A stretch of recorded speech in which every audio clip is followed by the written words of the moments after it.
Alright, turn 27. Things actually kind of went better this turn.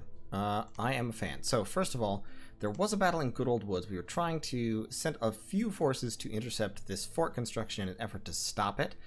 Unfortunately, not quite enough forces. So we had a Gigya here, a Blood 2 random Gigya, some Great Bears, and some Militia and random Independent Infantry.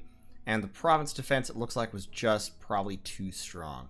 They had a commander, their warrior chief, so the tribes here, the bears rushed in, got mown down, the imps did what they could, but what they could was not very much, and the other infantry were set on guard commander. Okay, so that was just a case of not having enough troops to take out these bear tribe.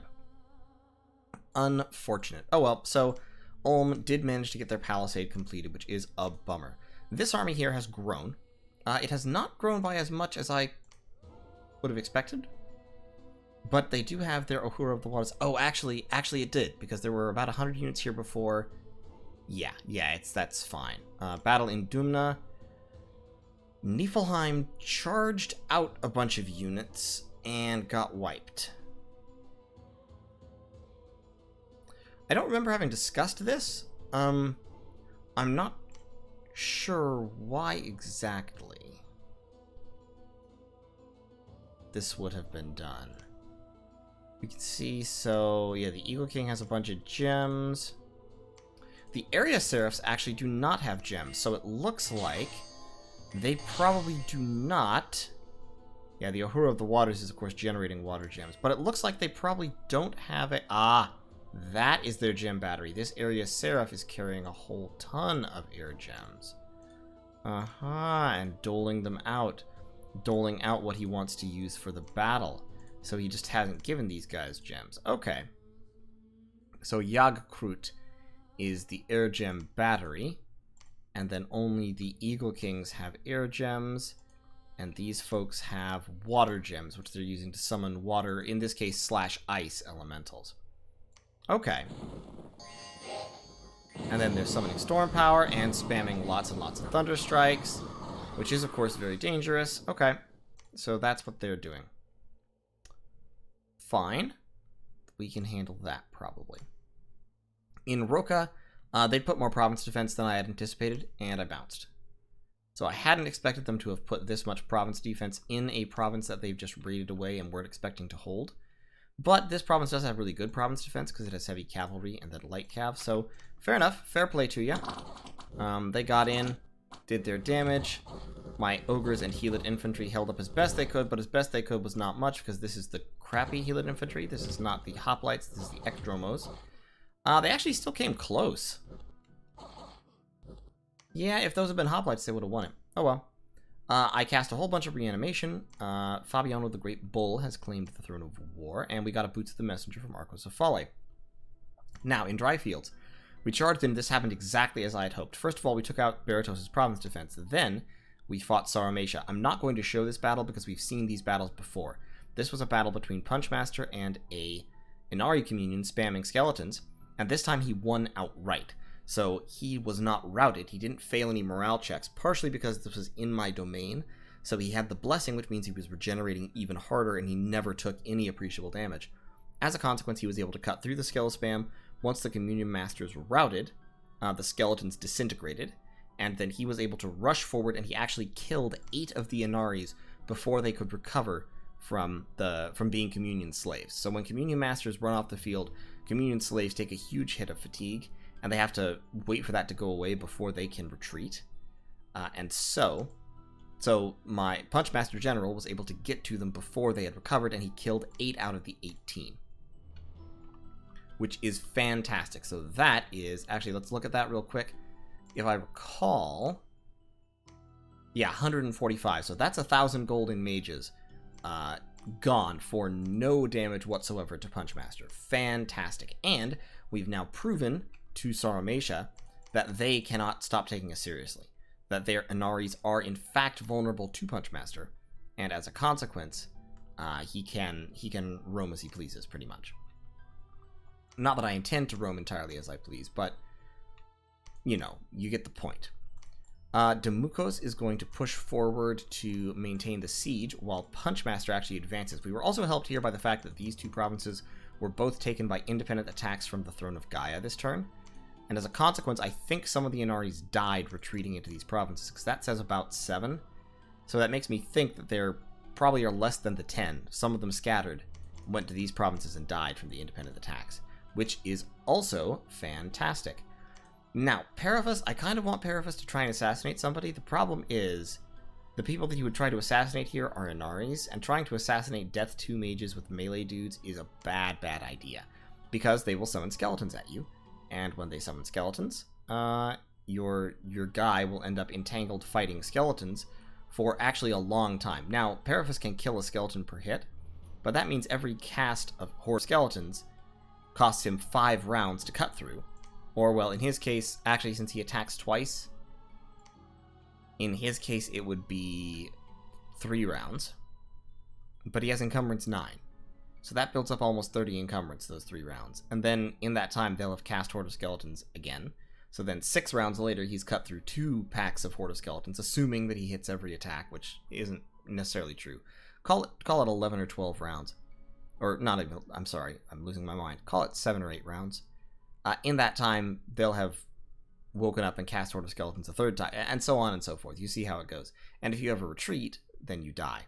So Periphas does not want to try and assassinate Inaris. What he wants to do is he actually wants to sneak around. I moved off here to kind of get the heat off.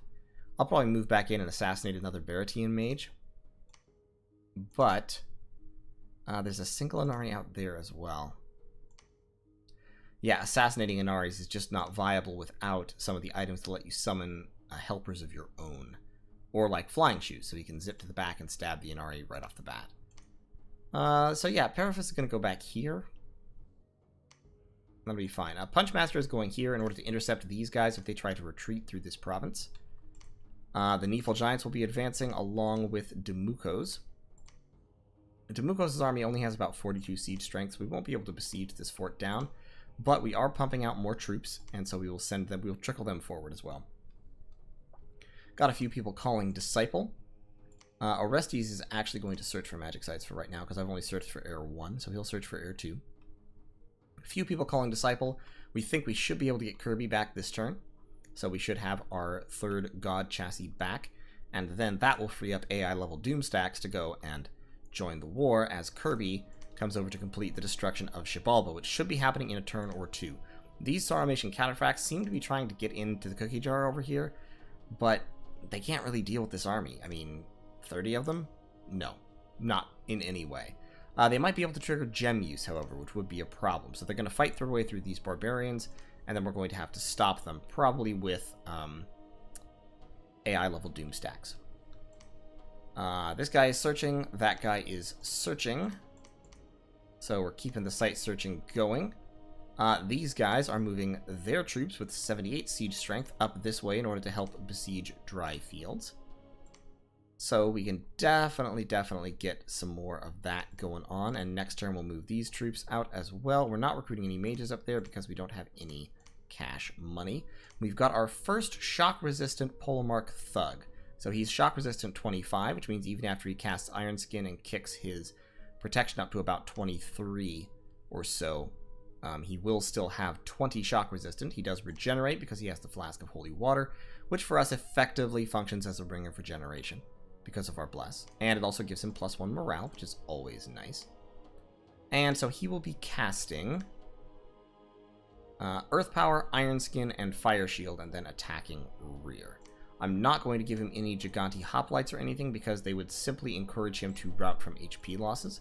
So he's going to move down to support the ongoing battle down here. So this army is large and scary, and will doubtless be distributing gems for an assault on the fort next turn.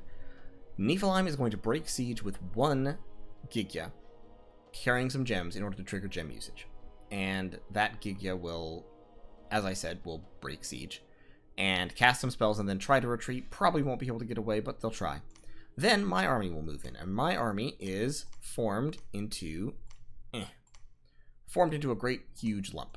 And the purpose of the lump is to protect the mages, of course, from being birded to death. So I've got all these mages in the middle, Some of them are casting protection from fire and summoning fire elementals. They should actually all cast protection from... They should all cast resist lightning is what they should do. So we're going to resist lightning. We're going to summon elementals. We're going to throw some fireballs. Protection from fire is relatively unimportant, to be fully honest. So we're going to do all that. That's what I want. We're going to cast Strength of Giants and Legions of Steel on our enormous hordes of chaff. We have Fecuntu here, guiding 70 long dead. We have about 30 more chaff up here, so that brings up to about 100, 160. And then we also have 29 Giganti Hoplites.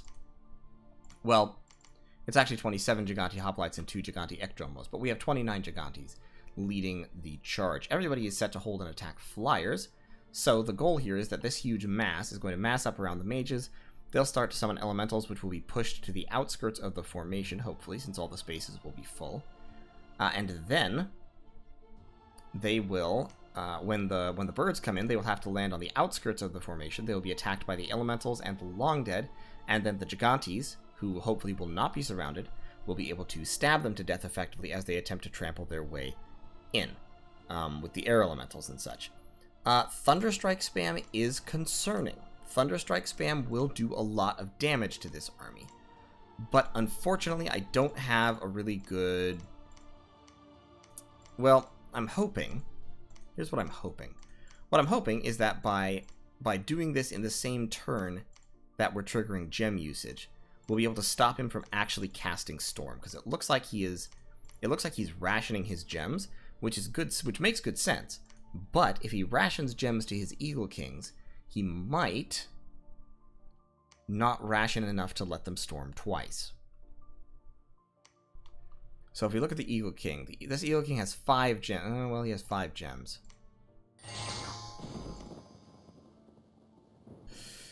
Okay, so yeah, he can storm twice, but he has 51 fatigue right now. So what did he cast after that? He didn't use any gems. Okay, so that Eagle King was still at 3 air gems after the battle. Might not work out. Did use up about half of their water gems there. Okay, I think his gem rationing will prevent us from actually running him out of gems unless he distributes gems to his area seraphs in order to let them summon air elementals for the assault on the fort, which in his place I probably would do, but admittedly I often have trouble with forward thinking and anticipating my enemy's movements, so it's possible that he will anticipate what I'm doing and not do that. But you can play those kinds of mind games forever, so you kind of have to make a call at some point, and this is my call. He's also got a couple of Harab Seraphs, one of whom has death gems. So he is prepared to cast Shadow Blast, which of course is an extremely dangerous and damaging spell. He did summon a few air elementals, you can see, just a couple, as well as the ice elementals. He summoned, it looks like, 1 round of ice elementals. Okay, that is fine. Yeah, you summoned water elementals twice, then started throwing Stellar Cascades Cold Bolts. You were all Thunderstrikes.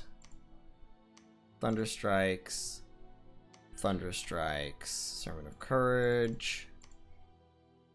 You were summoned, so Yagkut was summoning air elementals, and then Phantasmal Warrior.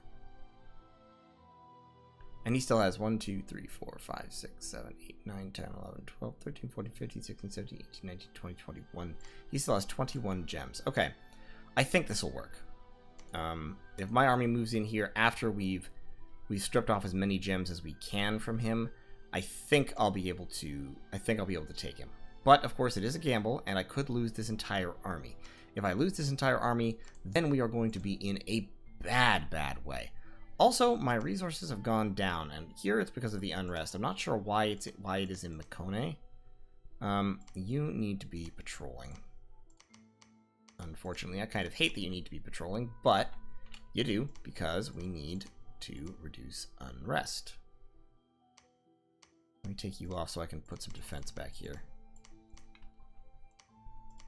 Oh, it's a good time. We are having it is a good time with Makone, for sure. Thimbrios is only hiding right now. I'm going to have him start patrolling again. And that'll be that for the moment. So, I think that's going to be the turn. So, like I said, kind of a gamble, but if we can pull this off, basically I think there's only going to be two settings here. Either I destroy this army with relatively minimal losses, like chaff and not much in the way of Gigante damage, or I get wiped.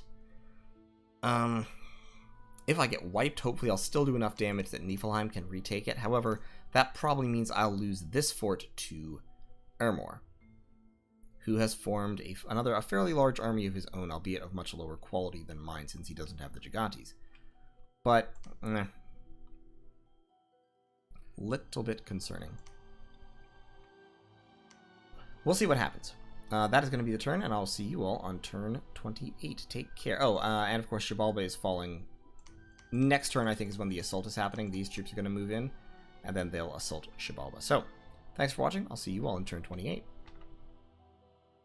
Alright, it's turn 28, also known as the turn in which I screwed up. You may notice Dumna has been conquered with a fairly substantial army, and that is because I got turn order wrong. I thought that since Niflheim owned the province, if he sallied out with a Gigya in the province, that battle would be resolved first before my movement, but that's not what happened. My battle was resolved first. So the plan here was that Niflheim would spring a gem trap, drain the gems out of this army that they had assembled on their various mages to prevent them from summoning things, and then my army would come in afterwards and sweep up a relatively weaker enemy force, so they wouldn't have water elementals and they wouldn't have air elementals. And I maintain, I think that plan would have worked. Probably. I would have taken grievous casualties from Thunderstrike, but I think it would have probably worked. Unfortunately, it's not what happened. So my army is all massed up here, and all my mages throw down Resist Lightning, and the enemy casts Storm and starts summoning some elementals. So they summon a whole bunch of elementals, the birds land, the Thunderstrikes start going down, causing a little bit of chaos. I'm still kind of in control of it at this point, but not really. Especially because the air elementals are in my backline, causing havoc. My hoplites are up front, fighting bravely, but they can't hold off the tide. And the Thunderstrikes do keep coming down, they do cause damage. It is problematic. My mages are inflicting some casualties, but at this point my army starts to rout. There's just been too much damage inflicted too quickly. And overall, it's a debacle. A complete debacle. So, my mages flee. Neither of my Archons get out. Some of my lesser mages get out, but neither of my Archons do. So, yeah. Total score, I killed about half his Spirehorn warriors. The Area Seraphs got 60 kills. Yeah. I lost 5 mages to his 0. I lost my 26 Gigante hoplites, and all of my chaff and stuff. And his Spirehorn warriors, they're cheap. These guys are cheap, crappy chaff. That's less than 1,000 gold. I lost 1,000 gold just in the Gigante hoplites. Then on top of that, I lost 5 mages, which is another 1,000 gold. And then on top of that, I lost 40 random infantry plus over 80 summons. Now, admittedly, the Long Deads are only a third of a gem each, but still, pretty significant gem loss there. Now, I think I've cost him more gems than I lost still, but that is, at most, a booby prize. Overall, this was a disaster. And then, just to add insult to injury, I lost 2 of my E4s died retreating into enemy territory. 2 of them got back to Pergami, but yeah, not great. And then, get this. So then the Gigya comes. Then the Gigya comes and accomplishes nothing. I mean, she baits out a storm. 1 storm.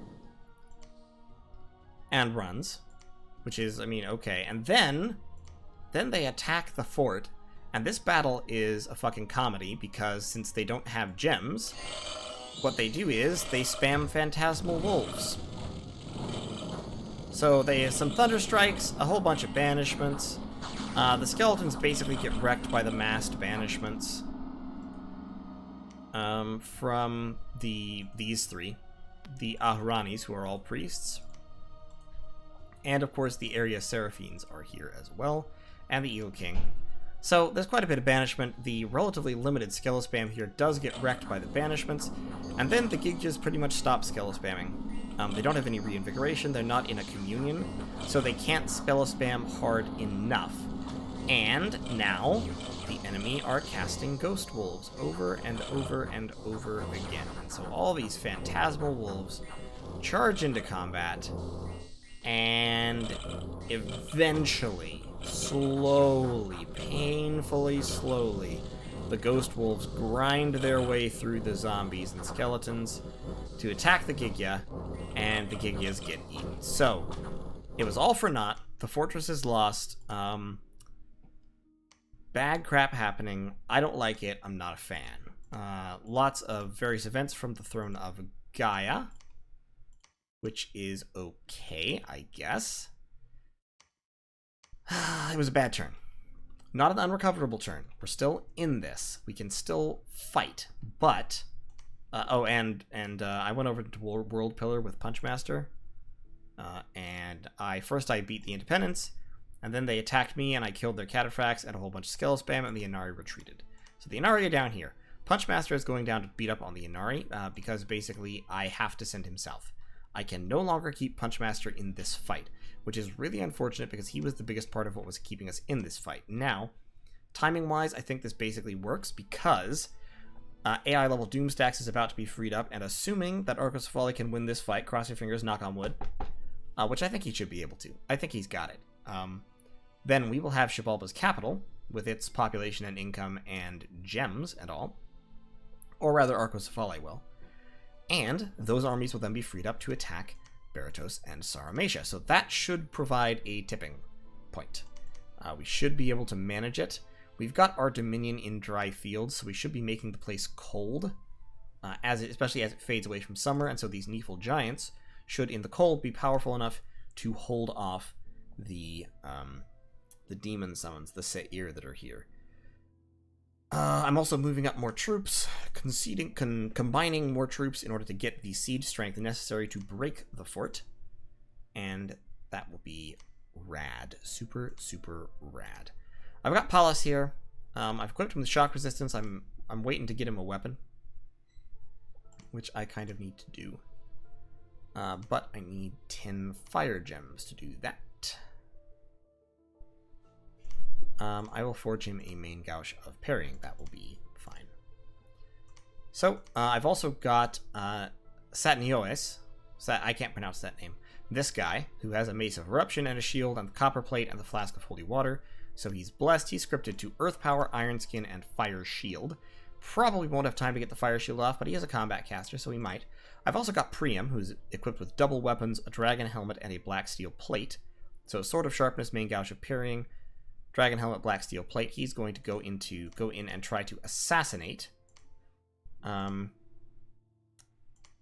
any enemies that I can find that attempt to attack me from Dumna, because this army is now freed up. Now, Kalim's army in Dumna is at this point fairly small.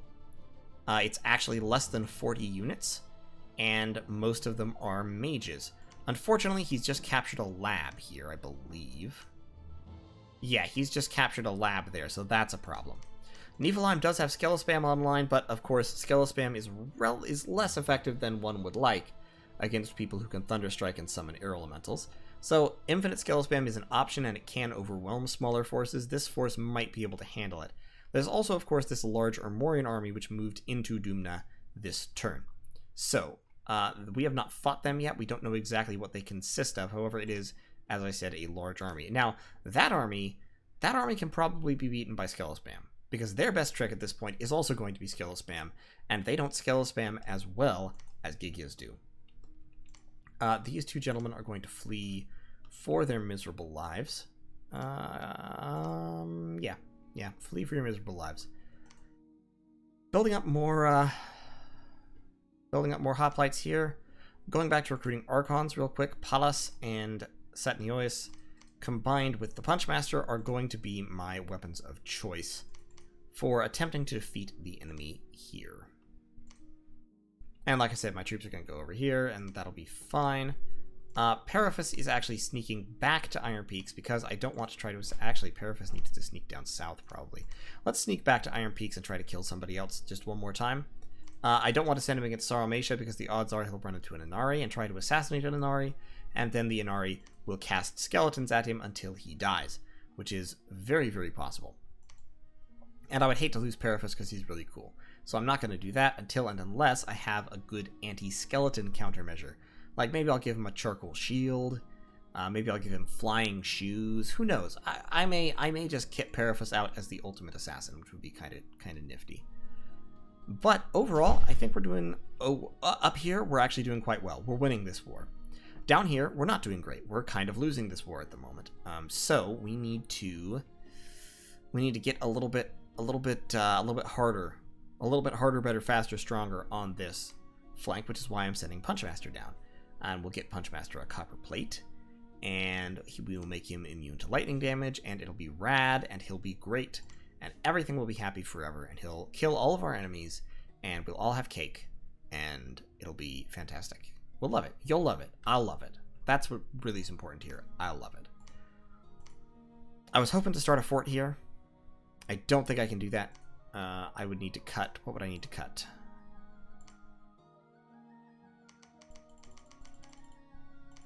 I would need to cut everything, basically.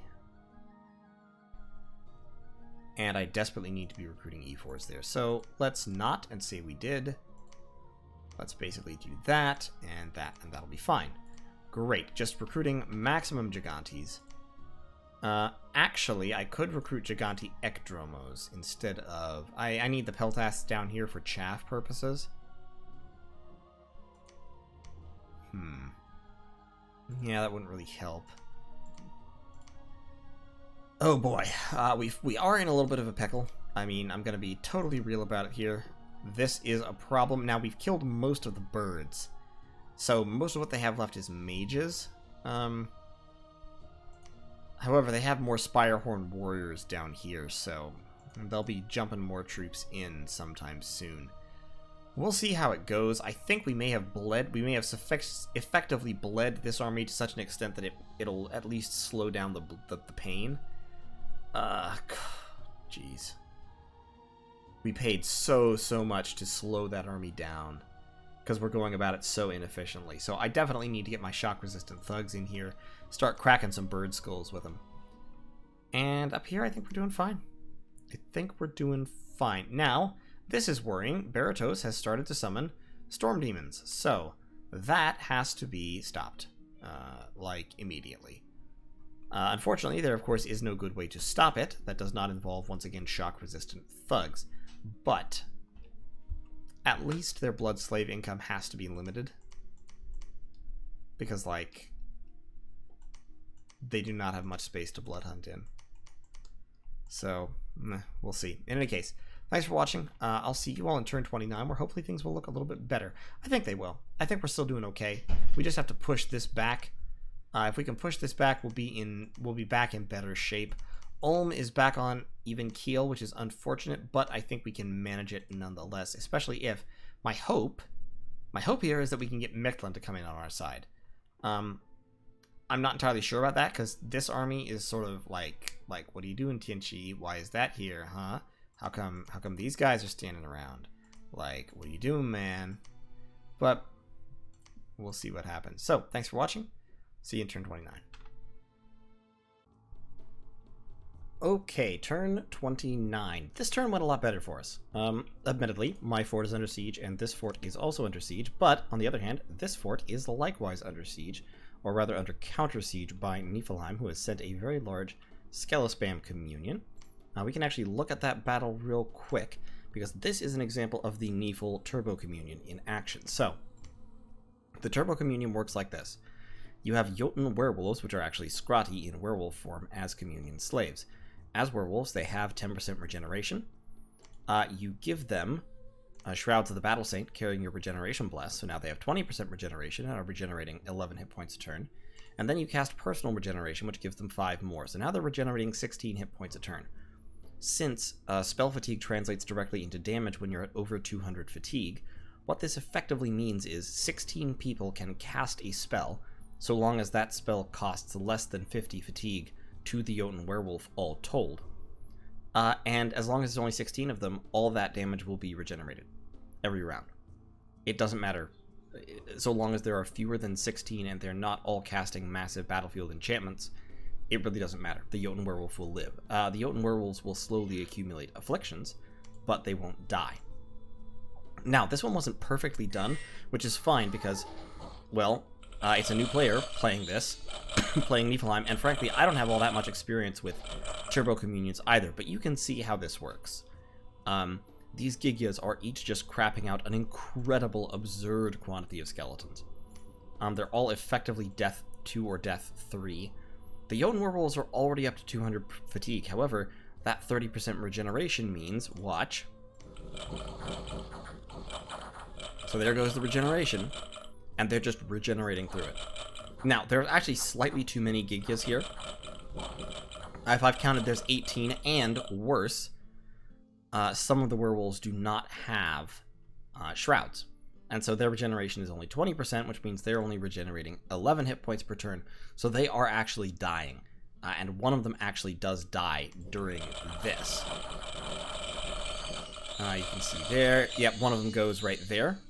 One of the Gigas is casting heal, which is affecting them. But as you can see, the others, like the ones with the shrouds, are fine. They haven't even been healed. They're holding steady at about 40 hit points or a little bit more.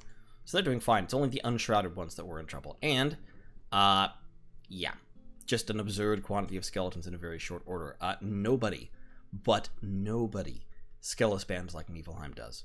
Once you get a Gigya Communion like this online, it's just literally infinite undead. There's no way of stopping it unless you can kill the Gigyas. You have to be able to jump to the back and kill the Gigyas immediately. And that's the only way to prevent this from happening. Now, unfortunately, this communion only came geared with enough blood slaves for one casting of Sabbath Slave and Sabbath Master for the blood randoms. So, unfortunately, they won't be able to do this again. When they communion up next time, it will only be the Astral Random Gigyas involved, which is a much less impressive communion, albeit they do take a little bit less fatigue because they have death, and so nobody has the big path penalty. But still, it's the Scrati that make this functional. So they wiped out the province defense with no trouble whatsoever, except they lost that Gigya. In Griffin Rock, the Ulm attacked with their Lenormor and a small army. They actually lost a whole bunch of troops, I believe, to the Lenormor's Poison Cloud, which is fine. I like it. But they are besieging Griffin Rock. In Balcoria, Niflheim took back an independent province. I didn't find any more sites, unfortunately. In the marshlands, my Punchmaster moved in, cleared out the province defense, and then wiped out a couple of Inaris and a warrior sorceress, which is great. In the Bulwark, this army moved in. So this is Ermor's army. He has 1 Archbishop, 14 Augurs, and then a whole bunch of random infantry, mainly Hastati and some Equite of the Sacred Shroud. So if we look real quick here, they're all arranged like this. They are communioning up. He also has 1 Lar, who has a whole bunch of nature gems, which probably means he's going to cast Howl. I would imagine that indicates Howl, which is a little bit unfortunate because I don't have many chaff units. But you can see the augurs back here. They all have a little bit of guard. A little bit of a guard, although their guard does seem to be starving. Interesting. Yeah, like, all the guard is starving. Are their infantry? Their infantry is all starving. Like, all of it. Fascinating. Absolutely fascinating. I wonder why. They must have run out of supplies in the, in Dumna. Yeah, most of their Hoburg militia is starving, even. Their equity have been blessed. Attack, fire shock resistance, strength. We saw that before. They're pretty decent units. They've got 3 attacks, high defense skill, decent protection. And so they have busted open my fort, and they're going to attack. Arena Deathmatch, we didn't compete this time. Yishmael, the son of Ezekiel, has won for Hmmm and gotten the Harvest Blade, which is okay. It's not a great thing, but it's an okay thing. And I lost 2 provinces, Yildmire and World Pillar. World Pillar I don't care about. Yildmire, however, is my 4 Death Gem per turn province, so I need that back. Unfortunately, I can't really spare troops to go and take it at the moment, because I'm a little busy with this whole situation. So Priam is assassinating. All of these ladies are summoning skeletons.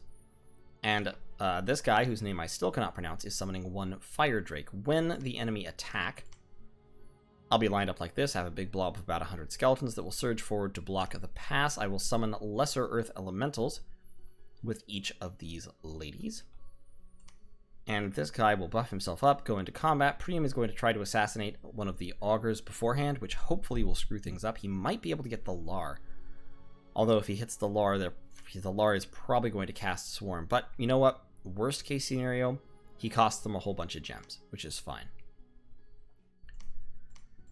Still recruiting everywhere I can. I've actually swapped to recruiting E4s up there because I need more effective mages. I'm starting to recruit Giganti Ekdromos in addition to my Giganti Hoplites, just to try and maximize my usage of resources. And in fact,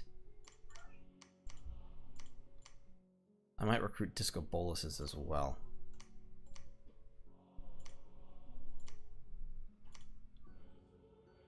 Yeah, let's do that. Okay. My armies are filtering in to take over the siege of Dry Fields and hopefully actually accomplish something.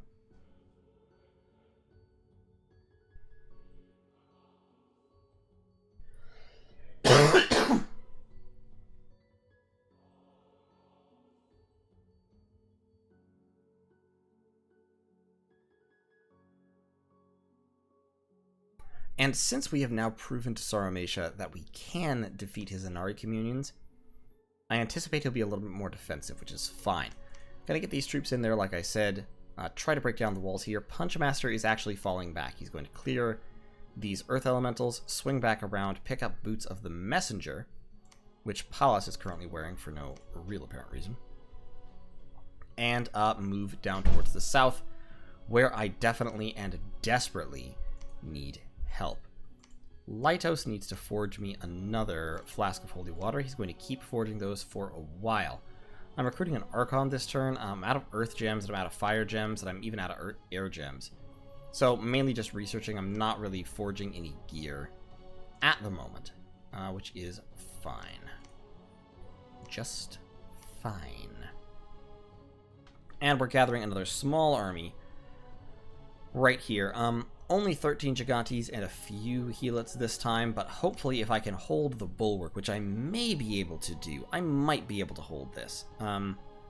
If I can hold the Bulwark, then I can accomplish something here. I'm thinking that my size 3 Earth Elementals are not the most efficient, but in numbers like this, I'll be getting 1, 2, 3, 4, 5, 6, 7, 8, 9, 10, 11. 11 size 3 Earth Elementals may be able to trample the first squadron or so of the Armorian Infantry. I'm not sure what spells he's going to be casting, and if he's casting Howl, it will get nasty. I don't have counters for Howl. That said, actually, hold up. Hold up.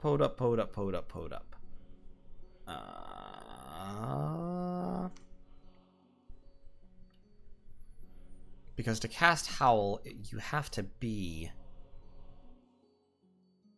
Okay, he's got 4 nature gems, which is just enough to cast Strength of Gaia, boosting himself to nature 3 for the purpose of casting that spell, which gives him a nature magic boost, and then Howl. Because to cast Howl, you have to be already nature level 3, because it costs 3 gems. So a nature level 2 cannot cast Howl right out of the gate. But like I said, he can cast Strength of Gaia, because he has the Earth Cross path, and then he can cast Howl. So I would imagine that's the plan. It's either Howl or Swarm. If he wants to cast Swarm, that's fine. Like, I don't really care about Swarm in this situation. If he's casting Howl, then that will be very, very problematic, because Howl will absolutely murder my Onyx Sorceresses, and I don't have a countermeasure I just don't. There isn't a countermeasure available. The countermeasure to Howl is to Howl yourself, or to have just a ton of spammable defensive units. Well, I can cast Iron Skin. That will help.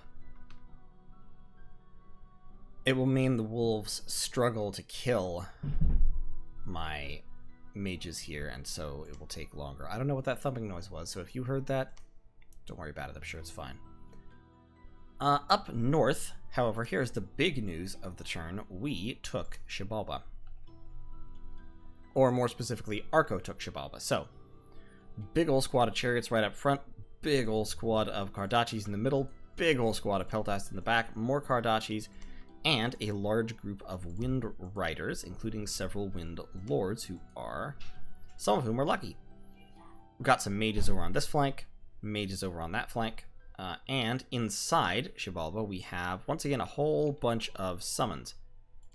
He's got mages scattered thither and yon with no guards, he's got an Onaki, he's got big lines of skeletons, a whole bunch of Xibalban scorpions and sacred scorpions and scorpion beasts, and some other minor summons up front, plus he has got Marion Jones back.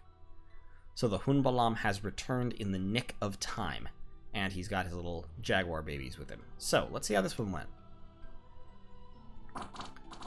Magic getting cast, the chariots are going in. The chariots are size 4, but they're fairly fragile, so the chariots are getting killed as they come, but they are also inflicting some trample damage. However, they're not getting into the skeletons, which was the goal. There go the Wind Riders, charging into the back, and they are landing on top of the mages and wreaking havoc. The mages are... The Onaki's dead. And the mages are going. The Hunbalam is charging. The chariots are actually routing. In the back, though, those Wind Riders are just not stopping. Xibalban guards, Akin, they are decimating the Xibalban Mage Corps. In the front, we do have Marion Jones.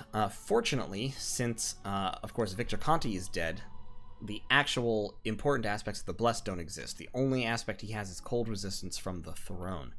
So Marion Jones does not have the help of, well, pretty much anything.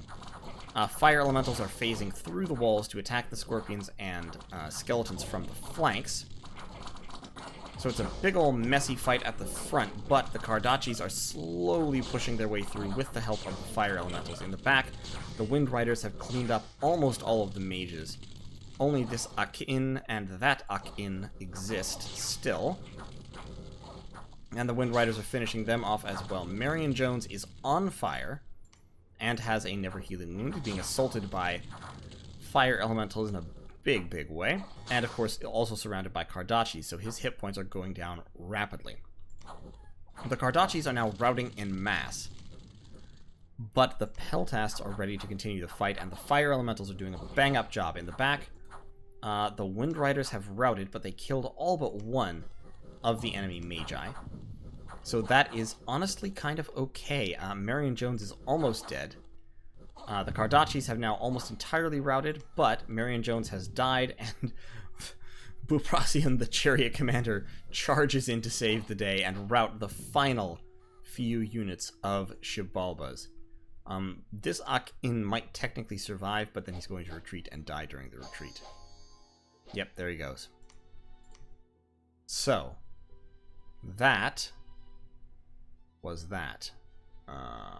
In Xibalba. So, he lost 8 of his 9 chariot commanders.